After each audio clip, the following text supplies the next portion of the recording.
Chapter 25 and 26 are the last couple chapters for the evolution unit. So we're going to look at chapter 25 now. I gave out the notes yesterday on that. So you guys will probably start reading that a little bit over the weekend. You're going to learn about the history of our planet according to the consensus view that most geologists and biologists have. All right? You're going to learn about some ideas as to how the first life form came into existence. Now, in the AP biology curriculum, that's one of the standards, actually. Students are expected to be aware of the different ideas regarding origins of life, and your book talks about that. You're going to learn about fossils. How is fossil evidence interpreted? What are the some of the gaps in that record that are sometimes problematic? And then we're going to learn about something called endosymbiosis. I won't spill the beans on that yet. We'll learn about continental drift. So this is going to be a little bit of a combination of earth science and biology. And we'll learn about mass extinctions. So we'll talk a little bit about dinosaurs and so on. So according to most biologists, the early Earth atmosphere was not really like what it is today. Probably a lot more methane, they would say, more carbon dioxide. And so this is basically their imagination that we're trying to kind of relate to. And we want to be familiar with their ideas. So in Campbell, they talk about how there are small organic molecules that could have been spontaneously synthesized. In other words, if chemicals combined in the right way, if energy was supplied, you could get maybe like an amino acid or maybe a nucleotide or something like that. So, but how would the first cell have arisen? That's a big question. How would the first cell have arisen? Well, something called a protocell. Proto means early or primitive or beginning. They imagine would have been the first cell, and I'll talk with you about how they think that would have formed. We've come across something called the Rna World Hypothesis. This is the idea that since some RNA molecules are known to self-replicate, they think maybe this was the first way that the first organisms, first single-celled organisms, could have made copies of themselves and reproduced. So RNA molecules called ribozymes, which are present in some single-celled eukaryotes, they have the ability to self-replicate. So without actually having an enzyme there to do the copying of that nucleic acid.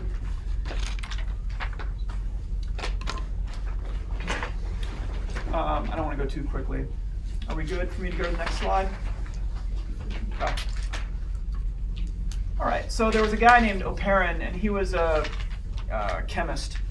And he came up with this hypothesis that the early Earth atmosphere had a lot of water in it, of course, but also a lot of methane gas, hydrogen sulfide gas, and some carbon dioxide, hydrogen, and so on.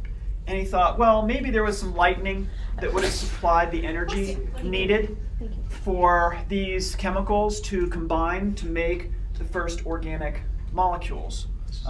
So lightning would have provided the energy, maybe UV radiation. And so if you've ever heard the term biotic soup, it's basically a description of a collection of chemicals that may have combined to form the first organic compounds if energy was supplied. All right. So the conditions somehow favor the synthesis of these organic compounds. So we're talking amino acids, maybe some nucleotides, carbohydrates, all those organic molecules that life uses. So they call this the soup, the primitive soup. Okay.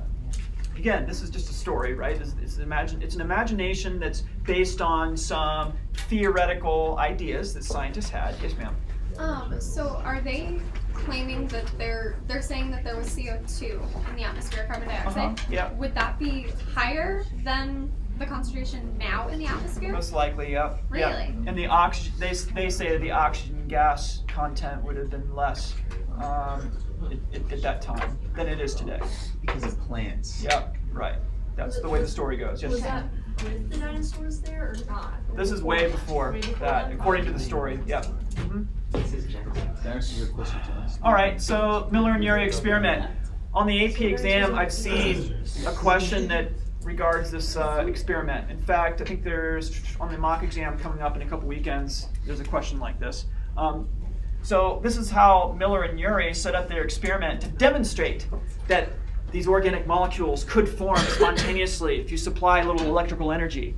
So they basically, in this little collection, this little container, you had various gases that they thought were in the primitive Earth atmosphere. So like the methane gas, the hydrogen sulfide, the carbon dioxide, and so on, and the water, hydrogen.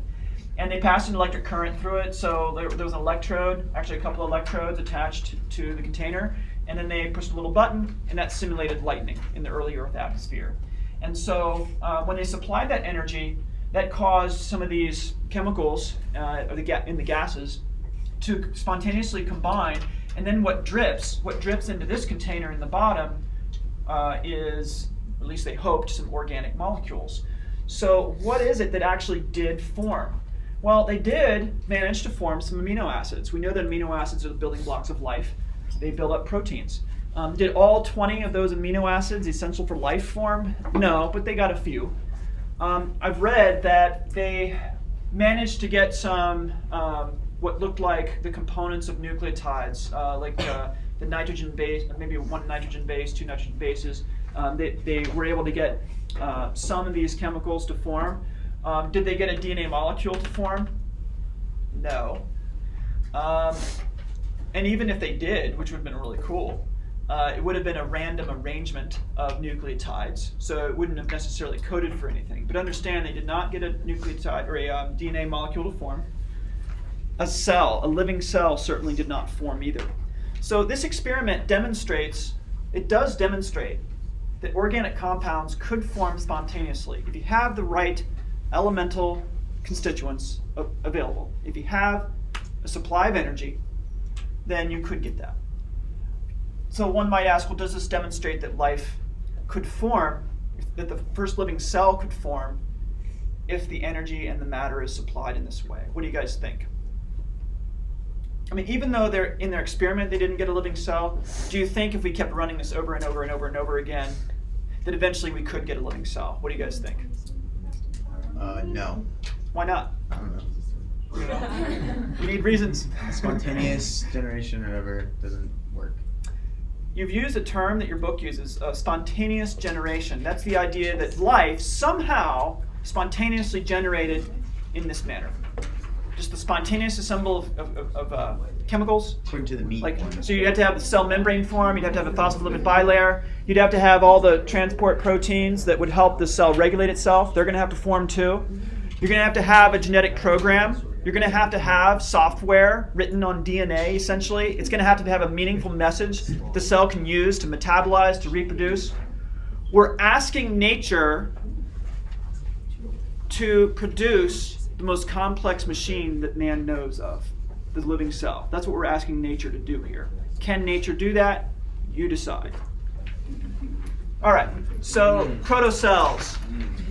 If you were to take, let's say, some oil, like olive oil, you drop it in some water, it's going to form these little spherical collections of lipids. And you might even get some what really could serve as models for what they think was the early cell membrane of the first cell. So obviously cell membranes have lipids in them. So, but the question is, if the cell membrane could spontaneously form in that way, does that mean we have a functioning cell at that point? Well, no. I mean, you wouldn't have a functioning cell any more than you would have a functioning car if you have the frame and the wheels, but there's no engine inside, there's no program to drive the operation of the electrical machinery in the car, which is how it goes nowadays. So all the intricate working parts of a cell are not necessarily there spontaneously. You'd have to imagine how they would assemble. How would they form to make a functional cell? But somehow they think this happened. And they do think that maybe some nucleotides spontaneously came together to make an RNA molecule, and maybe that RNA molecule could have self-replicated, all right, much like ribozymes do. And then maybe somehow, some way, the physical environment would cause the cell membrane to pinch. Then we get two compartments, each of which hopefully have its own copy of RNA, and so on and so forth. All right? Do you feel like we're using mental acrobatics to imagine this, or does this sound like it makes sense to you? Does it make sense? What do you think, Maya? Does this make sense? Yeah? Maya says yeah. What do you think, Max? Does it sound plausible? You guess? You don't sound convinced. Okay. So, again, this is a theoretical idea.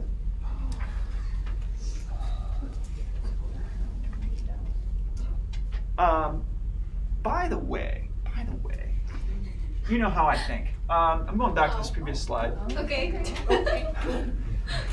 Mankind has recently tried to make a living cell from scratch. There's a guy named Craig Venter. How many of you guys have heard of this dude? He was one of the guys that spearheaded the Human Genome Project, but he's had a lot of other tricks up his sleeve that he's revealed lately. And one of those was to make a bacterium, a species of bacterium that doesn't even exist in nature. So he basically got some really well-qualified molecular biologists together, and they basically took those nitrogenous bases, A's, G's, C's, and T's, and they sequenced them, and they kept trying to sequence them until they could get this cell to basically boot up and be able to reproduce and metabolize and so on. And they went through thousands and thousands of trials, and every time that a sequence of A's, G's, C's, and T's wasn't working, they cataloged that, and they would try a different sequence until they were able to actually make a simple bacterium. The simplest organism that we know of finally was made. But it took a lab team of 20 or 30, I don't know how many, biologists, well-educated biologists, to figure out how to assemble a unique species from scratch. We're asking nature to do the same thing if we go back in time. We're asking nature to do exactly what those 20 or 30, molecular biologists did. Without through computers. Without computers, without any way of cataloging what sequences were working, which ones weren't. Nature is not so patient or kind, at least according to our observations. So it just leaves open some questions for us. All right, thank you for letting me go on that tangent. Let's talk about rocks. Rocks. Sediments are layers of rock. They're layers of rock. Actually, they're layers of mud, at first. They don't start out being rock. But they are laid down over time. Now, whether it's a long period of time or a short period of time, it kind of depends. We'll talk about that in a second. But when they're laid down, they often bury both living and non-living things. So whether they be small organisms or large organisms, they can be buried. The remains of those organisms can be buried. And so when they are, eventually what we get are fossils. Now, those sediments will harden over time, and they may become rock. And so the fossils are trapped there, and they may decompose or break down. So what's left is an imprint in the rock, or maybe there might be some mineralized imprint or mineralized remain in the rock, which is also considered a fossil. So, is the record complete? Well, no. I mean, if it was complete, then if I showed you a phylogenetic tree, I wouldn't have had all these nodes where no ancestor was pictured, right? But there were lots of gaps. We don't know what those ancestors looked like if they existed. So we call those gaps. Sometimes they're called missing links. If they did exist, we don't see them there. So many organisms are not preserved. Most fossils, of course, have been destroyed over time. Very few have been preserved. And most of the ancestral forms that we're thinking about are really just imagined at this point. So we got a lot of different extinct species shown here. This is a scale that shows you the imagined scale of time. So going back, millions of years, if we use your book's chronology, they show you what forms of life would have been the early forms. So, mammals and reptiles, they think, appeared much, much later in the sequence, whereas single-celled organisms, they think, appeared first. And then you have some multicellular organisms, which are a little bit more complex, but certainly a lot simpler than mammals. And they think that the progression is more and more complex over time. Okay? Now, how do they determine or estimate these ages? Well, when it comes to looking at fossils in sediments, they don't really have an exact way of determining how old a fossil is. It's a lot of estimation going on there. Kind of depends how quickly you think those sediments were laid down. as to how you might estimate the age of a fossil. But if we want to date a rock, it's possible to try to do that. They call it radiometric dating. Oops. So we use rock strata. We can use the order of the rock strata to estimate the age of fossils, like I said, but that's not a very exact science. It's claimed that the more exact way to date rocks is to measure how quickly, or I should say measure how much of a certain element is in the rock, knowing how fast that element decays. Now, for those of you that took chemistry, what's the difference between two isotopes for the same element? You guys know what isotopes are? I need to take chemistry ready. Isotopes, yes, Kai. Something about like the weight, right? And like the that thing. Okay, good. I'll tell you So, ready. The number of neutrons. all right, let's think about it this way. If you have, let's say, a certain atom of carbon, all right, and let's say that carbon has a weight of 14, so it's got 6 protons and 8 neutrons. You with me so far? Because carbon has 6 protons, and then if it has, let's say, 8 neutrons, that's a total of 14 subatomic particles. Well, carbon is going to break down, I should say it'll decay over time, and it'll decay to become carbon-12, meaning it'll have 6 protons still. I mean, if it didn't have 6 protons, it wouldn't be a carbon atom anymore, right? It still has 6 protons. But what happened to the 2 neutrons that were spun off? Well, they just simply exited the atom, and so over time, and I think that the decay rate for carbon is something like 5,000 or 6,000 years. I can't remember the exact number. This is an estimate. I can't remember, but that's decay. So that means that half of this carbon-14 decays into carbon-12 over this period of time. All right.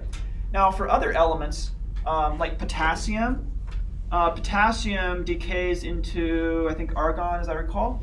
That half-life, in other words, the amount of time it takes for half of this potassium to change into argon, is in the scale of several billion years. I can't remember the number, but it's a pretty large number. So depending on the element, the decay rate is going to differ. And they say that these decay rates are fixed. In other words, the decay rate for this is going to be the same regardless of temperature, pressure, environmental conditions. That's the claim. And so why am I mentioning this? Well, if you take a rock, and let's say you measure how much carbon is in that rock, or not carbon, I'm sorry, how much potassium is in that rock, you could kind of extrapolate back and assume that when that rock formed, there was no argon, there was only potassium. But if the rock you're trying to date has some argon and maybe a little bit of potassium left over, you could, knowing what the radiometric rate of decay is, you could estimate how old that rock is. Is that making sense? Okay? But we're making an assumption here that the decay rate is constant. Okay? Now, here's the problem. I've been reading some literature on this lately, and there have been some studies done to show that, inconveniently, the decay rates seem to be somewhat variable, depending on particularly pressure. So obviously when rocks, when sediments are laid down, especially if it's a lot of sediment that's laid down, pressure can increase. Of course, temperature is an issue too. If we're talking about a volcanic eruption, extreme temperatures are at play. Or if there's another volcanic eruption later on, these rocks might even melt a little bit, and so then they degas, and then the molecular clock actually starts over again. So it gets a little complicated when someone might rely on this as a fixed way of accurately estimating the age of a rock. So it's a little tricky. Okay, any questions about radiometric decay and how they date rocks? Okay, so this is just kind of illustrating what I was talking about earlier. If you look at the y-axis, this is fraction of parent isotope. Parent isotope would be what we're starting with. The daughter isotope is what we're ending with over time. All right, so we'll get more and more of the daughter isotope as time proceeds, and we have less and less of the mother isotope, or the original isotope. So one half-life is about here. See that number 1 here? That means that's that's the amount of time it took for half of the parent isotope to convert into the daughter isotope. So when you date a rock, you can say, all right, I have this much daughter isotope and this much parent isotope, and noticing that, I can look at my little chart for radiometric decay, and I can estimate how old that rock is. All right. So Earth's history is divided into eras. Okay. Actually, first of all, it's divided into epochs, and then epochs are grouped together to form periods, and then periods are grouped together to form eras. Eras are grouped together to form eons. So maybe you've heard of like the dinosaurs. Maybe you've watched the movie Jurassic Park. The word Jurassic actually comes from this idea that the dinosaurs thrived during that particular period in Earth's history. On the exam, the AP Bio exam, you don't have to know what the sequence is and what the names are. You really don't. It's just, I want you to have a general idea of not just scale, but the fact that there are specific eras that the Earth's history is divided up into. So the idea is that simple organisms appeared early, and more complex organisms came later. Now, we're asking nature to somehow generate these complex body plans, arms and legs and wings and eyes and nervous systems that are really complex. And so if we're relying on mutations to do that, right? And then nature comes along and selects those. Any questions or thoughts? This is an idea. It's a theory you need to be educated about. I'm not telling you that life appeared on our planet exactly in this manner. I'm not telling you that, but I am teaching the consensus to you. Uniformitarianism. What's that? You guys refresh my memory. What's uniformitarianism? Charles Lyell. Gradual slow Charles change. Lyell. Good. Charles Lyell's idea Earth that is there's always- gradual change that's happened to our Earth's structure over time. So in line with that, Darwin said that life has evolved gradually in response to those environmental changes. So this is just a radial map, just kind of helping us see how evolutionary biologists look at Earth history. Oh, that's So- why they get the little clock. Yeah. The 24 hours of if Earth happened in 24 hours. Yes. Yeah, that's kind of what they're going for here. Yep. So most physicists, geologists will say that the Earth is something like 4.3 billion years old. It's quite an estimate. It's not exact science, but that's what they say. Alrighty. Again, this is just another representation of the time scale. But again, if we're using sedimentary layers and we're looking at fossils and we're estimating how old a fossil is based on where it's positioned in that sedimentary layer, it becomes very abstract. It's not really an exact kind of science. The problem with sedimentary rock is you can't do radiometric dating on it. Radiometric dating is better to use on rocks that have been an outcome of volcanic events. But with sedimentary rocks, there's a lot of environmental disturbances going on, and so it's really tricky to date those rocks. All right, so as we were talking about earlier, they actually think oxygen did not start becoming abundant in the atmosphere until about this time right here. So they think that plants would have started to evolve at that time or right before to produce the oxygen. Yeah.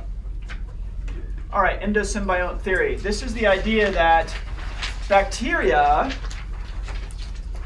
somehow came together, or some of them came together, and then they got into a larger cell, some kind of like eukaryotic precursor. And then the bacteria took up a living, they say. And then the bacteria became chloroplasts over time. Or some of them became mitochondria, they say. Now, why do they think this? First, chloroplasts and bacteria, or chloroplasts and mitochondria, do have their own DNA. That's one reason they think this. They're also double membraned. And some of the DNA in the mitochondria and the chloroplast is circular, and of course in bacteria the chromosomes are circular. Ribosomes are present in these organelles because the proteins that are made in these organelles can efficiently be made if ribosomes are already in those organelles. And of course, bacteria have ribosomes just like any other living thing. And there are enzymes present inside of those organelles. So, does this mean that this is how it happened? Well, here's the issue.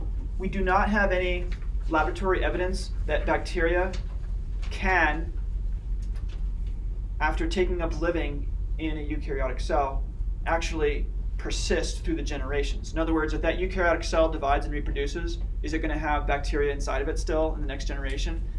No, it doesn't work that way in the laboratory. So that's the issue, that's the challenge. This idea is not based on concrete scientific evidence, but there is some interesting circumstantial evidence, isn't there?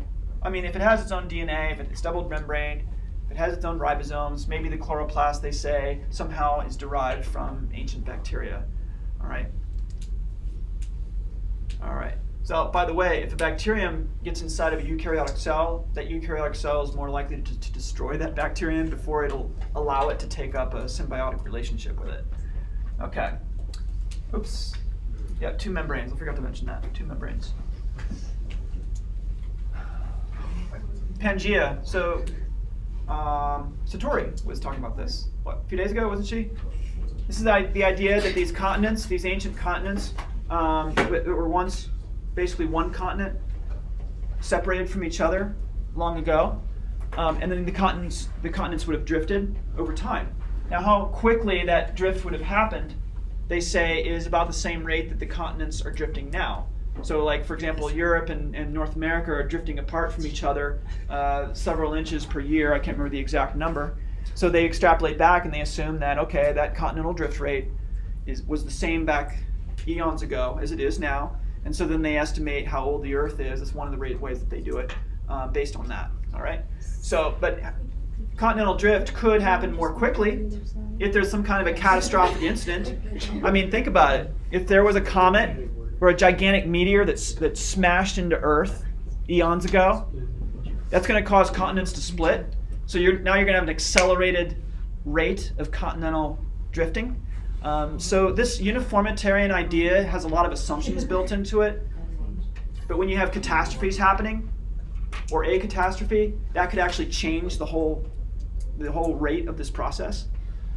So then when you have continents that are separating, as shown here, now you have geographic isolation. So speciation is going to increase pretty quickly at that point.